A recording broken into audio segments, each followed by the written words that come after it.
इस कहानी के लेखक हैं विजेंद्र कुमार कर्ण। पैसा कितना जरूरी है ना ये जीवन में, कितना कुछ बदल देता है ना ये। आपके जीने का ढंग, आपके सपनों का रंग, सब कुछ पैसों पर डिपेंडेंट है। पैसा इम्पॉसिबल को भी पॉसिबल करने की ताकत रखता है, लेकिन हमेशा नहीं। कभी कभी कागज के इन टुकड़ों की संख्या भले ही लाखों करोड़ों में हो, लेकिन उसकी वैल्यू 0 होती है। शहर के सबसे महंगे और अत्याधुनिक हॉस्पिटल के बेड नंबर 13 पर पिछले 5 दिन से बेसूद पड़ा हुआ है करोड़पति बिल्डर विक्रांत सिंघानिया का 20 साल का बेटा ध्रुव सिंघानिया। ध्रुव के मुंह पर ऑक्सीजन का मास्क लगा हुआ है, बगल ही ऑक्सीजन का सिलेंडर भी है, साथ ही स्लाइन की बोतल की सुई उसकी दाईं हाथ के नस में लगी हुई है, जिससे धीरे धीरे कर मेडिसिन उसके शरीर में जा रही है। उसके सिर के थोड़ा ऊपर एक छोटा सा मॉनिटर लगा हुआ है, जिस पर आड़ी टेढ़ी रेखाएं चल रही है और ये बता रही हैं कि ध्रुव की सांसें चल रही है। कितना अजीब है ना ये। एक निर्जीव मॉनिटर इंसान के जिंदा होने की बात कहता है। रात के यही कोई 1:30 बज रहे हैं। अस्पताल में पूरी तरह सन्नाटा है। अस्पताल की नसों को जमाई आ रही है, लेकिन फिर भी वो पूरी मुस्तैदी से अपनी ड्यूटी कर रही है। बाहर कुत्तों के भौंकने की आवाज लगातार आ रही है। कभी भौंकने की आवाज पूरी तरह बंद होती है, तो कभी वो एक साथ रोने लगते हैं। ऐसा कहा जाता है कि कुत्तों का रोना दुर्भाग्य की निशानी है। वही दुर्भाग्य जो ध्रुव सिंघानिया को मौत के मुंह से खींचने के लिए तैयार खड़ा है। ध्रुव के प्राइवेट वार्ड में उसकी मां साक्षी सिंघानिया काफी देर तक अपने बेटे को देखती रही। फिर उसे भी नींद आ गई और वो गहरी नींद में सो गई। ध्रुव, उठ जा तू, क्यों सो रहा है? उठ। ध्रुव के कानों से ये आवाजें टकरा रही है, लेकिन आवाज कौन दे रहा है वो नहीं दिखता है। आवाज भी साधारण नहीं है, बहुत बुलंद और डरावनी सी है। वो भयानक आवाज ठहर ठहर कर आ रही है। उठ जा ध्रुव, उठ। सुन जो मैं कह रहा हूं, कर। उठ। ध्रुव के पलकों पर हल्की हलचल होती है। उसकी आंखें थोड़ी सी खुलती है। वो किसी को अपने सामने देखता है जो बहुत ही विशालकाय है, लेकिन उसका चेहरा वो नहीं देख पाता, क्योंकि वो चेहरा पूरी तरह धुंधला है। उठ, अपनी नसों से ये स्लाइन की पाइप निकाल अपनी नसों में चुभा हुआ ये नुकीला इंजेक्शन। ध्रुव किसी सम्मोहित शख्स की तरह उस आवाज को सुनता है और फिर जोर से चीखकर अपने नसों में चुभे इंजेक्शन को एक झटके में निकाल फेंकता है। ध्रुव जोर से चीखता है। खून की तेज धार उसके हाथ से निकलकर नीचे जमीन पर और कुछ बेड पर गिरने लगती है। ध्रुव, अपनी नाक से ये ऑक्सीजन मास्क भी निकाल और फेंक दे इसे। चल फेंक। ध्रुव उस रहस्यमयी आवाज को फॉलो करता है और अपने मास्क को निकाल देता है।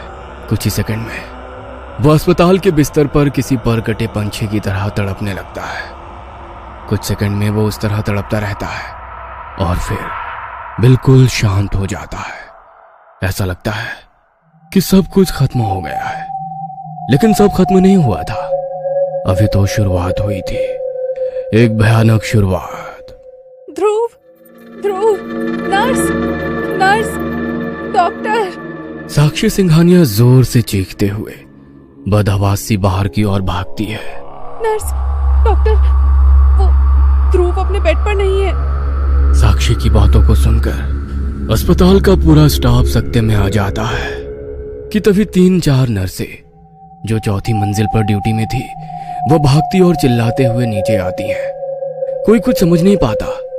तभी एक ऐसे दृश्य पर सभी की नजरें गई, जिसे देखकर सभी के दिल की धड़कन इतनी तेज हो गई कि वह साफ साफ एक दूसरे को सुनाई देने लगी। ध्रुव बेटा, ध्रुव बेटा। ध्रुव सिंघानिया नर्सों के पीछे सीढ़ियों से उतरता हुआ आ रहा था। उसका शरीर पूरी तरह उल्टा था। हाथ और पैर दोनों के सहारे उतरता हुआ वो काफी भयानक लग रहा था। वह अजीब तरह से गुर्रा भी रहा था। अचानक उसने कई सीढ़ियां ऊपर से ही जोरों की छलांग लगाई और वो नीचे की ओर सिर के बल गिर पड़ा। सिर के जमीन पर टकराने से पूरा सिर भी लहूलुहान हो गया। दर्द के मारे ध्रुव जमीन पर छटपटा रहा था और गोल गोल एक सर्किल में घूम रहा था, जिसके कारण एक लाल रंग का पूरा वृत्त उसके चारों ओर बन गया था। अस्पताल का सारा स्टाफ ये भयानक मंजर देख रहा था। सभी के चेहरे पीले पड़े हुए थे। साक्षी सिंघानिया अपने बेटे को दर्द से छटपटाता देख रही थी और लगातार चिल्लाए जा रही थी। ध्रुव, ध्रुव बेटा, ध्रुव, ध्रुव बेटा। कुछ देर बाद ध्रुव सिंघानिया फिर से अचेत हो गया। यार थोड़ी धीरे चला ले कार, मुझे स्पीड से डर लगता है। तू भी ना नंदिनी, अरे जिंदगी स्पीड का नाम है। स्पीड से सब कुछ हासिल किया जा सकता है, नहीं तो पीछे रह जाओगी। तेरी बात तो एकदम सही है ब्रो, स्पीड के बिना भी क्या जिंदगी। आई ऑल्सो अग्री यार, पर इस नंदिनी को कौन समझाए। पता नहीं ये इतनी थकेली बातें क्यों करती रहती है। ओए, इसमें थकेली वाली कोई बात नहीं है। मुझे स्पीड पसंद नहीं। कुछ ऊंच नीच हो गई तो क्या इस डर से जिंदगी का मजा लेना छोड़ दे। एक ही जिंदगी मिली है रे नंदिनी, उसे भी डर के गुजार दे। No, this is not Dhruv Singhania style, got it. अपने बर्थडे पर मिली लेटेस्ट और सबसे महंगी कार में ध्रुव अपने बेस्ट फ्रेंड अभय, दिव्यांका और नंदिनी के साथ पार्टी करने जा रहा था। शहर के हाईवे से फुल स्पीड से गुजरती हुई उसकी कार सब कुछ पीछे छोड़ती हुई आगे बढ़ती जा रही थी। यार ध्रुव, तेरा बर्थडे हर बार स्पेशल होता है। आई मीन हमेशा यूनिक, लेकिन इस बार तेरा समझ नहीं आ रहा है। कहाँ जा रहे हैं हम लोग? हाँ यार, ये बात तो मेरे भी दिमाग में चल रही है। तुमने खाना पीना भी सारा पैक कर लिया है? कहीं पिकनिक का सीन है क्या? हाँ, पिकनिक ही समझ ले। ये कहते हुए ध्रुव ने कार के ब्रेक पर पैर लगाते हुए गाड़ी को एक कच्चे रास्ते पर मोड़ लिया। वो रास्ता घने जंगलों से घिरा हुआ था। वाह ध्रुव, क्या मस्त जगह है यार। तेरा दोस्त ही मस्त है। हाँ, रवीना टंडन की तरह। नंदिनी ने मुस्कुराते हुए ध्रुव की ओर देखा। उसके बाद उसने ध्रुव को इशारा किया कि वो कार की सनरूफ खोल दे। ध्रुव के बटन दबाते ही सनरूफ खुल गया और फिर नंदिनी खड़ी होकर खुली हवा के साथ बाहर का नजारा देखने लगी। उसके बाल तेज हवा के झोंके से उड़े जा रहे थे। लव्ड इट यार, रियली लव्ड इट। तेरा ये बर्थडे लगता है बहुत ही यादगार होने वाला है। कोशिश तो पूरी है नंदिनी। कुछ दूर जाकर ध्रुव ने अपनी कार एक लेक के किनारे रोक दी और पूरे स्टाइल में बोला, तो गाइज ये है आज का मेरा बर्थडे स्पॉट। इतना शानदार नजारा, नेचर के पास और सामने ये लेक, ये तो सच में हेवन है यार। सारे दोस्त कार से बाहर निकलते हैं। सभी नेचर को फुल एंजॉय कर रहे थे। दोस्तों, तुम लोगों के चेहरे बता रहे हैं कि ये जगह सभी को बहुत पसंद आई है। ऑब्वियसली यार। तुम लोग सोच रहे होगे कि हमेशा 7 या 5 स्टार में बर्थडे की पार्टी देने वाले ध्रुव सिंघानिया को इस बार क्या सूझी कि वो जंगल में आ गया। हाँ, सोच तो रही हूँ, लेकिन ये जगह इतनी अच्छी है कि क्या ही कहूँ। दोस्तों, पापा ने ये जगह खरीद ली है। हम यहाँ एक रिजॉर्ट बना रहे हैं, एक शानदार रिजॉर्ट जो शहर की भीड़ भाड़ से दूर तो होगा ही, यहाँ का एक्सपीरियंस ऐसा होगा कि यहाँ आने वाला बार बार यहाँ ही आना चाहेगा। तेरा बिजनेस माइंड हमेशा चलता रहता है। वैसे ही सही है यार, शहरों में तो आजकल वही शोर शराबा और पोल्यूशन है। यहाँ कम से कम शांति और सुकून तो होगा। शांति? ओए, यहाँ शांति भी होगी और शोर भी होगा। भाई, शोर तो इधर मेरे पेट में भी हो रहा है, चूहों के भागने का। सच में यार, जोरों की भूख लगी है। ध्रुव के दोस्तों ने कार की डिक्की में रखी बियर की पेटी और पैक्ड फूड निकाला और फिर बैठने के लिए जगह तलाशने लगे। तभी उनकी नजर एक पेड़ पर गई। वो पेड़ आम पेड़ की तरह नहीं था, वह बिल्कुल ही अलग था। वे सभी उस पेड़ की ओर बढ़े। यार, ये पेड़ कुछ अलग नहीं है। ऊपर से तो ये पूरी तरह हरा भरा है और नीचे सूखा। ऐसा कैसे हो सकता है? किसी और पेड़ के नीचे बैठे? तू भी ना नंदिनी, कितना दिमाग लगाती है इन सब चीजों में। इसी पेड़ के नीचे बैठ जाए तो क्या आफत आ जाएगी। सुन, अभी तो भूख लगी है, पहले खाते हैं फिर पीते हैं, उसके बाद टेंट लगाएंगे। रात को यहीं रुकना है। ओके बर्थडे बॉय, तुम्हारा हुक्म सर आँखों पर। नंदिनी ने ये बात इस अंदाज में कही कि सभी हंस पड़े। वे सभी उस रहस्यमय पेड़ के नीचे बैठ गए। खाने का पैकेट फूड निकाला गया जिसमें चिकन और मटन के कई सारे आइटम्स और बियर की पेटी थी। केक भी निकाला गया। वे सभी केक काटने की तैयारी करने ही वाले थे, लेकिन तभी कुछ ऐसा हुआ जिसे देख सभी शॉक्ड रह गए।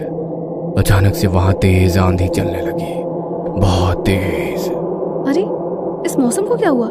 अभी तो एकदम क्लियर था सब कुछ, और अभी ये आंधी। चले जाओ, चले जाओ, तुम सब लोग यहाँ से चले जाओ। ये मेरा घर है, यहाँ मांस मदिरा नहीं चलता। चले जाओ तुम लोग, वरना अंजाम बहुत बुरा होगा। यार, ये कैसी आवाज है? इतनी भयानक। मुझे तो डर लग रहा है। कैसी आवाज दिव्यांका? तुम लोगों ने वो आवाज नहीं सुनी क्या? आवाज? कौन सी आवाज? अरे यार, अभी मुझे लगा कि कोई मुझसे कह रहा है कि चले जाओ यहाँ से। तुम सब लोग यहाँ से चले जाओ, ये मेरा घर है, यहाँ मांस मदिरा नहीं चलता। चले जाओ तुम लोग, वरना अंजाम बहुत बुरा होगा। अभी हमने बियर पी भी नहीं और तुझे चढ़ गई। यार, यहाँ हम 4 लोग हैं और तुझे ही वो आवाज सुनाई दी।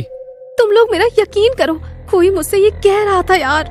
हाँ यार, कुछ तो गड़बड़ है। ओए स्टूपिड, बर्थडे है आज मेरा, पार्टी कैंसिल करने नहीं आया हूँ यहाँ, पार्टी ऑल नाइट करने आया हूँ। और क्या? पर यार। ओए, तू अपने पर की बत्ती बना और उसे जला ले, क्योंकि रात होने वाली है। अभय की बात को सुनकर सभी हंस पड़े। उसके बाद सभी दोस्तों ने केक निकाला। केक के ऊपर बहुत ही खूबसूरत से लिखा हुआ था, हैप्पी बर्थडे ध्रुव। यार दिव्यांका, जरा माचिस पास करना, मोमबत्ती तो जला दूं। दिव्यांका ने नंदिनी को माचिस दी।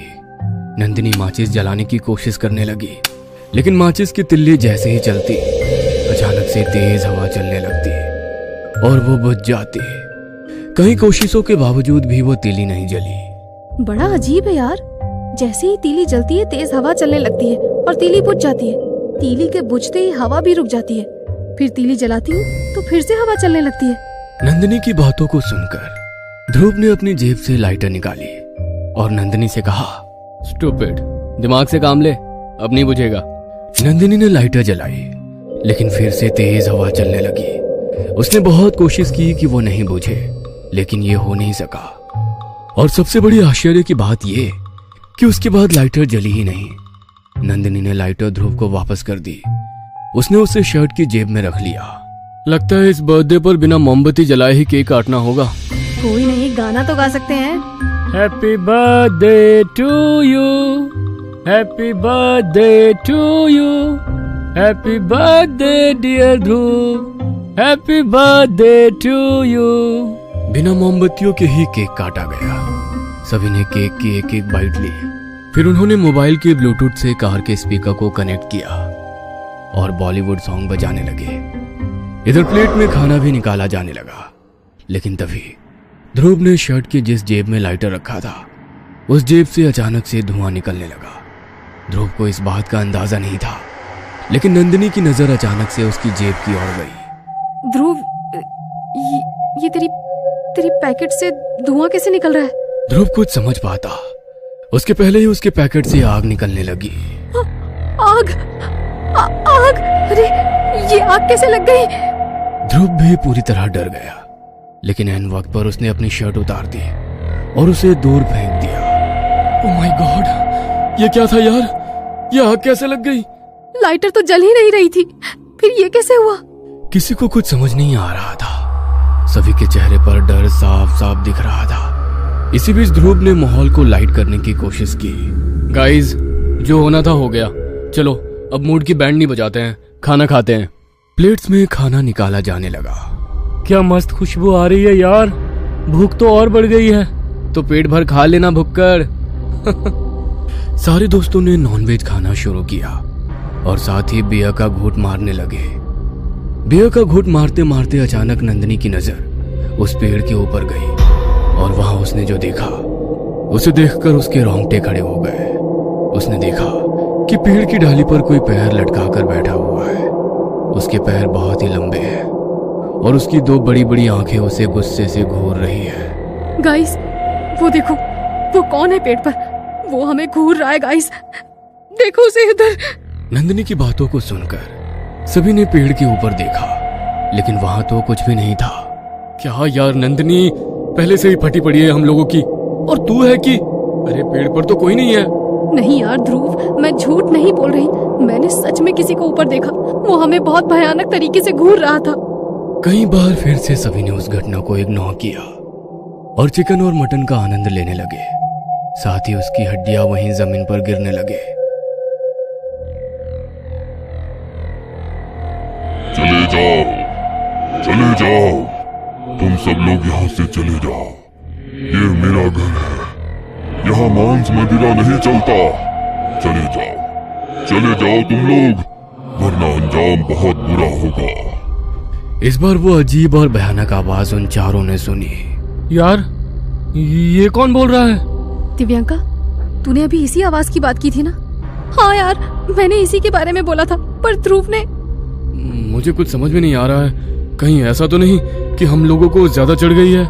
नहीं यार, हम पहली बार तो पी नहीं रहे हैं। हाँ वो तो है, पर इस आवाज का क्या करें? कोई आसपास दिख भी नहीं रहा है। यार मुझे डर लग रहा है, चलो यहाँ से निकलते हैं। डर तो सभी को लग रहा है, लेकिन अंधेरा पूरी तरह घिर आया है और सच कहे तो थोड़ा चढ़ भी गई है। ऐसे में कार ड्राइव करना रिस्क नहीं होगा। तो फिर क्या करें यार? अरे रात भर की ही तो बात है, सुबह निकलते हैं ना यहाँ से। लेकिन पूरी रात कैसे काटेंगे यहाँ? क्योंकि रह रह कर यहाँ अजीब अजीब चीजें हो रही हैं। हाँ, आई थिंक इससे पहले कि कुछ बड़ी गड़बड़ी हो, हमें यहाँ से निकलना चाहिए। सभी दोस्तों ने सलाह मशवरा किया और सभी ने एक ही बात पर सहमति जताई कि वहां से निकलना चाहिए। ओके गाइस, निकलते हैं यहाँ से।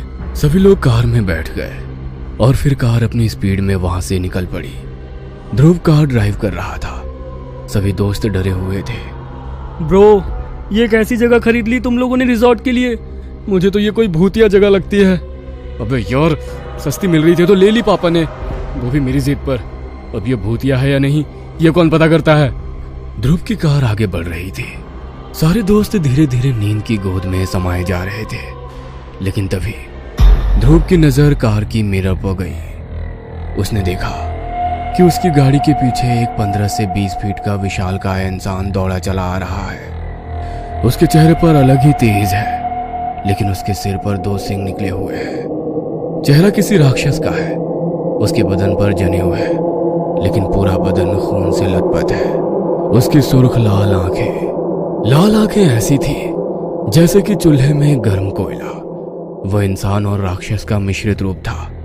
ध्रुव उसे देखकर पूरी तरह डर गया। उसने एक्सीलेटर पर अपना पैर और जोर से दबाया, लेकिन तभी वो पीछे भाग रहा विशालकाय राक्षस उसकी गाड़ी के आगे अचानक से लेकर आ गया और उसकी कार की जोरदार टक्कर उस राक्षस से हो गई। नंदिनी जोर से चिल्लाई। ध्रुव की कार उस राक्षस से टकरा गई, एक बड़े से पत्थर से जा भिड़ी और कार रुक गई। ध्रुव, क्या हो रहा है? तू पागल हो गया क्या? गाड़ी कैसे ठोक दी तूने? यार नंदिनी, यार राक्षस, मैंने एक राक्षस को देखा, विशालकाय राक्षस, गाड़ी के पीछे भागते हुए, और फिर अचानक से वो गाड़ी के आगे आ गया और मेरी कार की टक्कर उससे हो गई। क्या बात कर रहा है ध्रुव? कौन सा राक्षस? कौन था गाड़ी के पीछे और कौन आगे आगे? हाँ यार, ये राक्षस कहाँ से आ गया? अब राक्षस कहाँ होते हैं? राक्षस तो सैकड़ों साल पहले होते थे ना। यार मेरा यकीन करो, बहुत ही भयानक था वो। 15 से 20 फीट का वो पंडित भी लग रहा था और राक्षस भी। उसके सिंग थे यार, बड़े और नुकीले। ध्रुव, तू पागल हो गया।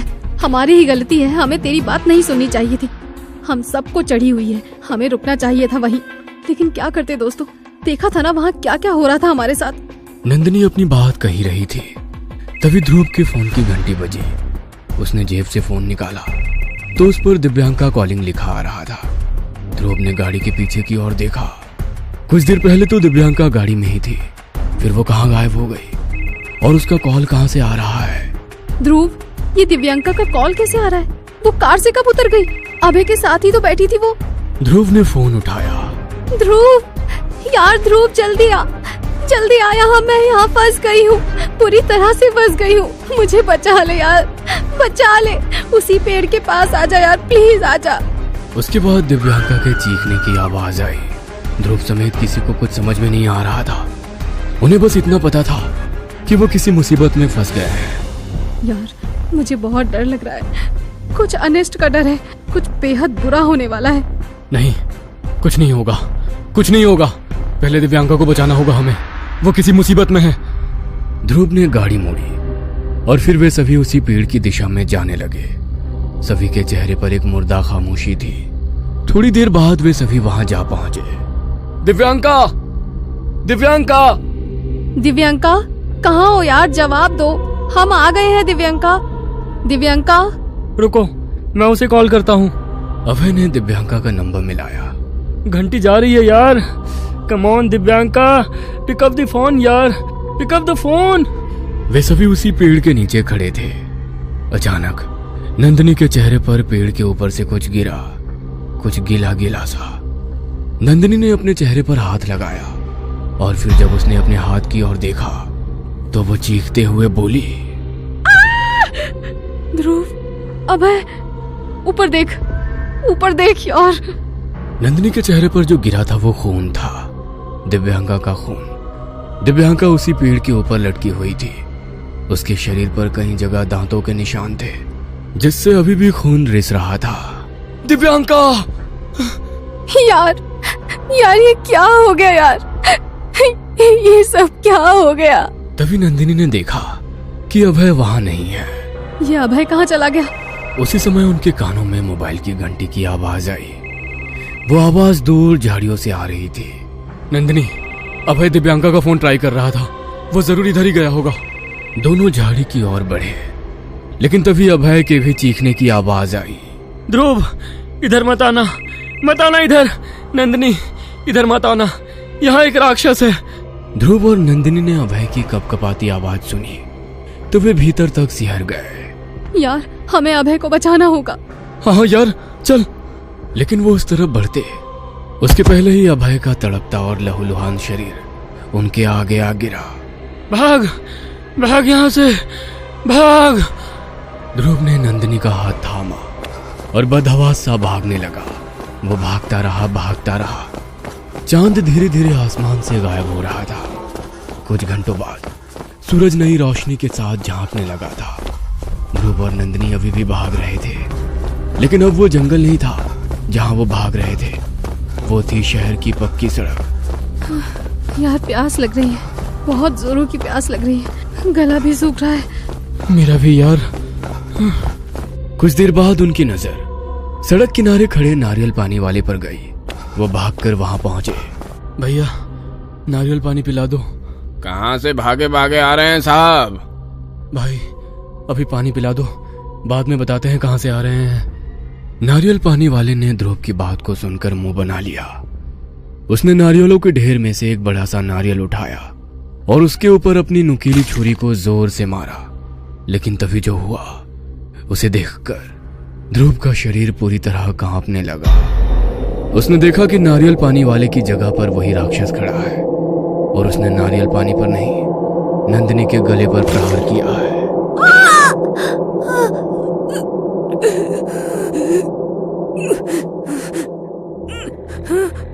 नंदिनी, नंदिनी। नंदिनी का गला कटकर उसी समय वहां जमीन पर गिर पड़ा। उसके कटे सिर को वो राक्षस घूर घूर कर देख रहा था। उस दृश्य को देखकर ध्रुव बेहोश हो गया।